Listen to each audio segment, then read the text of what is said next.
Welcome to the KUSSI Halftime Report. I'm Steve Degler. Coming up in segment number 2, we'll talk with Hayley Harnden, the new assistant to the Director of Athletics for Internal Operations at Kutztown University. But first, we'll talk some women's soccer with head coach Erik Burstein, entering his 11th season here at Kutztown and coming off the best season in program history, a Final Four appearance last year. Congratulations on that. Thanks. It was a wonderful experience, and just really happy for the group of seniors that graduated. They were able to see their hard work come together and experience such a wonderful opportunity. How has the success and the recognition from last year's team helped you going into this season, maybe even beyond? I don't know. I mean, I think obviously with recruiting, that's helped. Certainly players that are interested in coming to Kutztown now has increased significantly, and the talent of those players is tremendous. But I think this year we haven't really talked about the NCAA tournament yet. We haven't talked about the Final Four.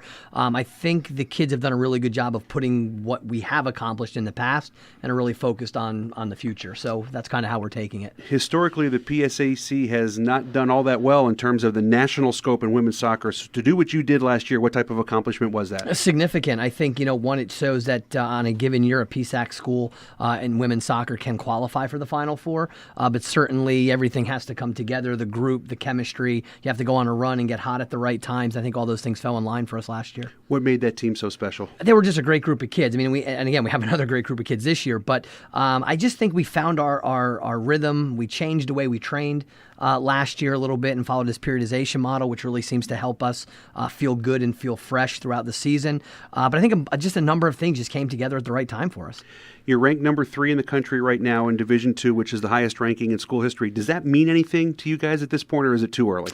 Obviously, you want to be there at the end of the year, not necessarily in the beginning of the year. But certainly to achieve that, I think it gives us a little bit of confidence.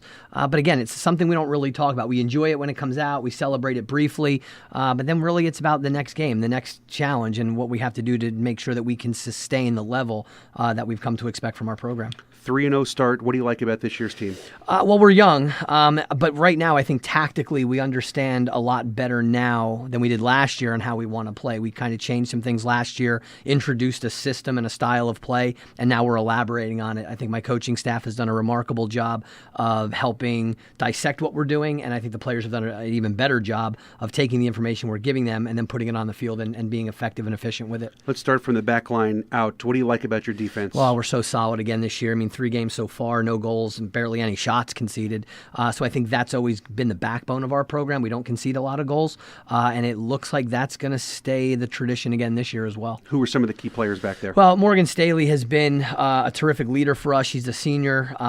She's battling through some injuries, but has done a tremendous job. Tina Miller, who is the younger sister of Katie Miller, who played for us last year and was phenomenal for us for 4 years, has taken to this role. She was a midfielder when we recruited her, but she's taken to the role and has done a tremendous job. Those two have been the backbone. But we also Erica Monte Carlo on the left, Anna Hull, a freshman, on the right, and then coming off the bench, we have Shea Conway and just a number of kids, Olivia Novak, who can feature in a number of roles for us in the back line. Let's go to the midfield. Who are some of your key contributors there? Well, it's silly not to mention Maddie Moore. I mean, she's one of the best players in the PSAC. Had a little bit of an injury in preseason, didn't really play like herself, wasn't moving like herself, and then yesterday came out of her shell a bit and started to do what she's capable of doing. She's been excellent. Alyssa Ryan, another captain for us, has done really, really well. And we have a bunch of freshmen that have stepped up. Savannah Harrison, Sam LaBianca, all contributing. And then Kate Martin, who was a freshman last year, came on late in the season, has been wonderful in the beginning of the year so far. How about up top, those that you're counting on to maybe put the ball in the back of the net at the other end of the field? Sure, yeah. Emily's working has been, my estimation, I think she's one of the best attacking players we've ever had, and she's really growing into the role that she has right now and has done a great job. And then, Chelsea Fadio is coming back off an injury from last year. She's been very, very good for us. And then our leading goal scorer right now is a freshman in Randy Smith from New Jersey, who's done a really nice job as well. But again, in that role, we have a number of kids coming in and out of the system that really help kind of accentuate what we do and do well. Visiting with KU women's soccer coach Erik Burstein here in the KUSSI Halftime Report. I'm glad you mentioned New Jersey. I know we've talked about it before. Your roots are there. It's such a great girls soccer state in high school. How important is that in part of your recruiting footprint? Well, it's been great, and the university has been very, very good in terms of their out-of-state tuition reduction. I mean, that's made things a lot better for us. But I think, obviously, being from New Jersey, I have a connection with the kids when they come to campus. New Jersey does export more high school seniors than any other state in the country, so it's been one of our biggest recruiting hotbeds, as well as Central PA. So, yeah, some of our best players are coming out of New Jersey, and we've got a lot of interest from kids in that state. From the U.S. women's national team on down, what makes the Garden State so special? They're just a lot of blue-collar type, hard-working kids. They're, the athletics in general in high school throughout New Jersey is very, very good, especially in the shore area. So I just think it's a place where there's a lot of, what's the word I'm looking for? A lot of interest in athletics. There's a lot of attention on athletics. So athletes in that area tend to really rise to the occasion and be able to handle the pressures of playing at the college level. I want to step back to last year just one more time. When you guys won the regional title and clinched the berth to the Final Four, there was a basketball game going on here at the time, and the team was introduced after you got back to campus, and the crowd really supported. What was that moment like for you and the team? I don't even know that even right now I even can believe it all happened, but it was surreal. I mean, the support that we got the whole entire year from the sports information office to the students on campus, professors, athletic department was tremendous, and we're grateful for all of that. But it really was a memorable day. This program needed a championship. I mean, we've been in 4 conference finals, haven't won one yet. So we needed to get a trophy to be able to say, okay, look, we can do this, to elevate ourselves to keep winning championships. All right, so you go for that first conference title this year. Who are some of the top teams in the PSAC? Oh, gosh, they're all difficult. I mean, ESU has been very, very good. They're the 3-time reigning champion. Westchester's always strong. Edinburgh. I mean, it really doesn't matter. Any one of these teams can be very, very difficult to beat, and obviously the competition and the level of play in the conference gets better every single year. So we're cautiously optimistic for everybody that we play against. I mentioned you're off to a 3-0 start. You have a very tough test today going against Gannon, a team that's also unbeaten at this point. How good is that matchup? It's going to be a tough one. They've got some very special players. Their coaching staff does a tremendous job. They're always difficult to beat, although over my tenure anyway, we seem to have their number. So hopefully that continues. We do have them here at KU. That's going to be a huge benefit for us as well. So we're excited to play that game on Saturday. I'm not sure, Coach, you can answer this question at this point, but what do you feel will be tougher, getting to where you got to last year as a Final Four team, maybe not getting there every year, or maintaining that type of level in your program? Maintaining is always the thing. You get, at times you can get players that can be complacent, although I don't think we have those personalities on our team. We've done a really nice job of just taking things one day at a time. So we hope that with the quality of the kids that we continue to bring in, the way that we're training our program, the coaching staff working together to solve problems, that we can continue to be successful at some level each and every year. I mean, we want to make the conference tournament every year. We want to win at least 10 games, and that's always going to be our goal. And finally, you said you have a good, confident group. Is it one of those situations where if you get a goal early or at any point you feel confident that your defense will lock down the win? Yeah, right now they just haven't given much away. So I'm really excited about what we have in the back, and I think we'll continue to be strong there. So if we can get 1 to 2 goals a game, I think we're going to be very, very difficult to beat. Always a pleasure to have you. Good luck on the rest of the season. 3-0 start. Hopefully there's a lot more wins out there. Thanks so much. Women's soccer coach Erik Burstein, our guest in the KUSSI Halftime Report. When we come back, we'll talk with one of the newest members of the KU Athletics staff, Hayley Harnden, when we continue in just a moment. Welcome back to the KUSSI Halftime Report. I'm Steve Degler. Our guest in segment number 2 is Hayley Harnden, who is the assistant to the director of athletics for internal operations here at Kutztown. Welcome to campus, first of all, to fill this role. Absolutely, thanks. It's been a good 4 months so far. That's a long title, that's for sure. I'm not sure it fits in a business card, but it does not. What does it all entail? What are your job responsibilities? Honestly, it's a little bit of everything, which really drew me to the position here at Kutztown. I do a lot of game management of every sport, football, soccer, volleyball in the fall, and it'll continue for winter sports. But just making sure they're up and running, making sure the student workers are aware of what they're doing. We use a lot of students on campus to help out with our events. And a role that I've taken on right away is just trying to get people into the stands as far as marketing, promotions, doing a little bit of fun things, bringing my outside experience into Kutztown and doing a lot of that. And it's a lot of things that come up that, Greg, our AD, and Michelle, our associate AD, kind of hand off to me as well. So it's a little bit of everything, which makes it really fun. What are some of the things you've done in the past that have helped you get ready for this position at Kutztown? Absolutely. 2 of my most recent experiences were at Arizona State University and then the Chicago Cubs for spring training. Arizona State was a lot more of game operations. So that helps me on the side of officials and security and just making sure the game, starts and ends properly. And then a lot of what I did with the Cubs is almost sponsor and fan activation. So making sure that the sponsors are happy. So talking to them, meeting with them, pregame, postgame, making sure they're really enjoying their time at the ballpark, and a lot of promotional type activities for the fans and really getting them engaged into it. So that's really helped me in this role to do the operational side of the game days, but then the fun part of game days where I get to interact with fans and sponsors. People hear Cubs, and whether it's Wrigley Field or spring training, there's a certain thing that comes to mind. What was that experience like for you?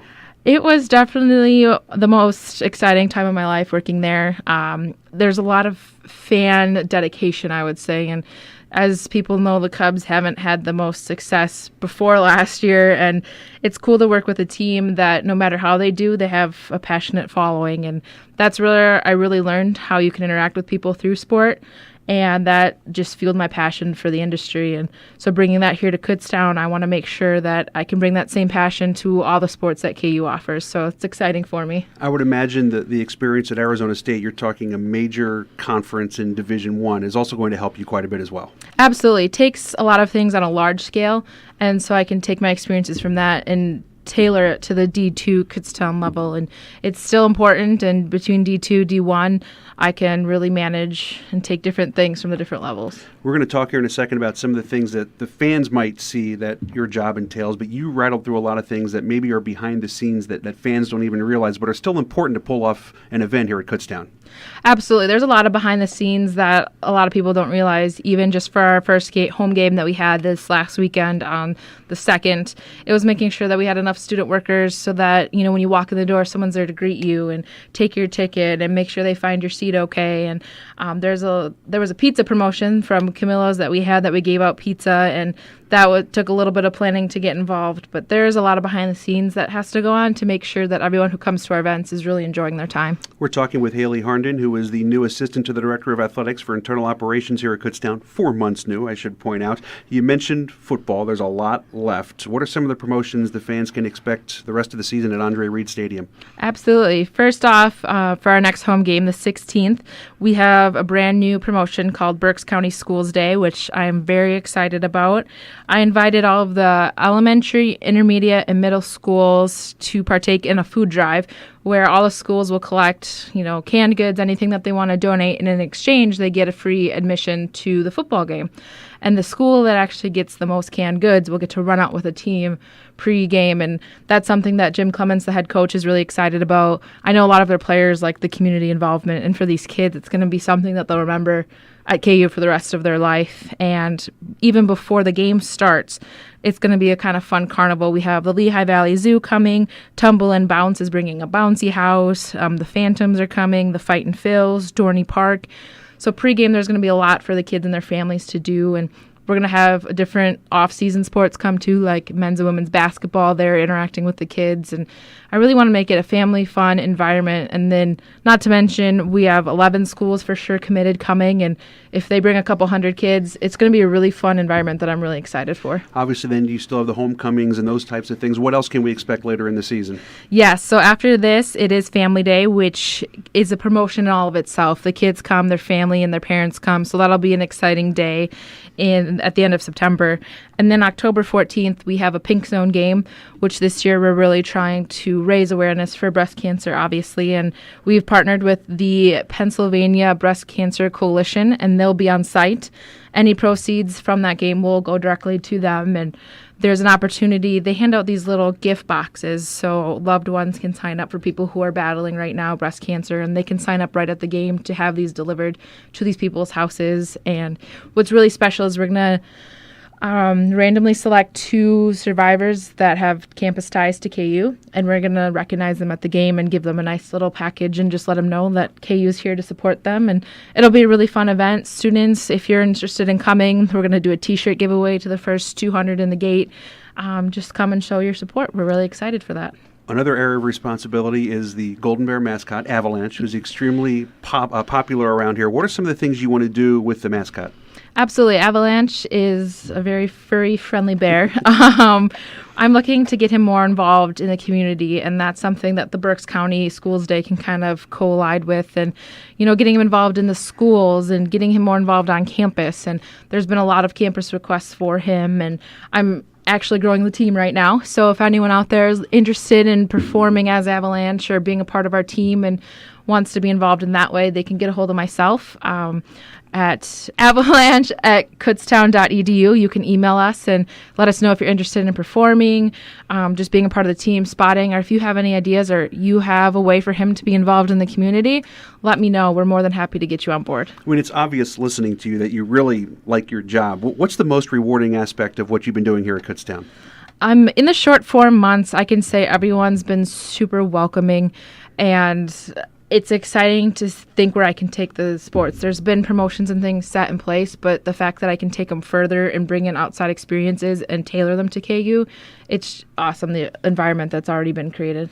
You've mentioned community more than once, and I'm assuming with Kutztown and the surrounding area, not just the youngsters that you talked about, but some of the older folks as well. It's a tie-in you want to try and improve on. Absolutely. I want athletics to be a part of the community and community to be part of athletics, and that's something that I'm really focusing on.